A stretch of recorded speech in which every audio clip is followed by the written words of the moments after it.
Lok Sabha election નવસારીમાં CR Patil સામે કોંગ્રેસના મુમતાઝ પટેલ લડી શકે છે ચૂંટણી. ભરૂચથી ચૈતર વસાવાને ટિકિટ આપવાથી મુમતાઝ પટેલ નારાજ હતા. સીઆર પાટીલ સામે કોંગ્રેસ મુમતાઝ પટેલને ઉતારી શકે છે. નવસારી જિલ્લા કોંગ્રેસ પ્રમુખ પટેલ શૈલેષ પટેલે આપ્યું સમર્થન. નવસારી લોકસભા બેઠક પર સૌથી મોટા સમાચાર સામે આવ્યા છે, જેમાં કોંગ્રેસમાંથી મુમતાઝ પટેલ ચૂંટણી લડી શકે છે. તેમાં સીઆર પાટીલ સામે કોંગ્રેસ મુમતાઝ પટેલને ઉતારી શકે છે. નવસારી જિલ્લા કોંગ્રેસ પ્રમુખ પટેલ શૈલેષ પટેલે સમર્થન આપ્યું છે. ભરૂચથી ચૈતર વસાવાને ટિકિટ આપવાથી મુમતાઝ પટેલ નારાજ હતા. ભરૂચથી ચૈતર વસાવાને ટિકિટ આપવાથી મુમતાઝ પટેલ નારાજ હતા, જેમાં હવે નવસારી લોકસભા બેઠક પર કોંગ્રેસમાંથી મુમતાઝ પટેલ ચૂંટણી લડી શકે છે.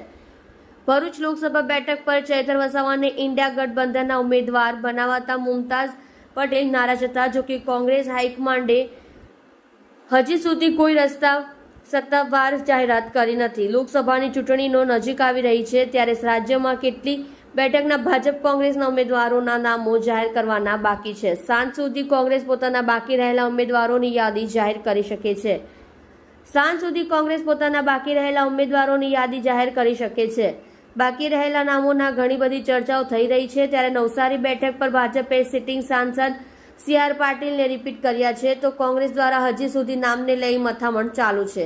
તેવામાં કોંગ્રેસ અગ્રણી સ્વર્ગવાસી અહેમદ પટેલના પુત્રી મુમતાઝ પટેલના નામની પણ ચર્ચાઓ શરૂ થઈ છે.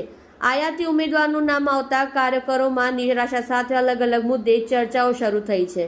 બીજી તરફ આજ સાંજ સુધી કોંગ્રેસ પોતાના બાકી રહેલા ઉમેદવારોની યાદી જાહેર કરી શકે છે. જુઓ રાજેશ મંગલે સાથે સુરત એક્સપ્રેસ ન્યૂઝ ચેનલ.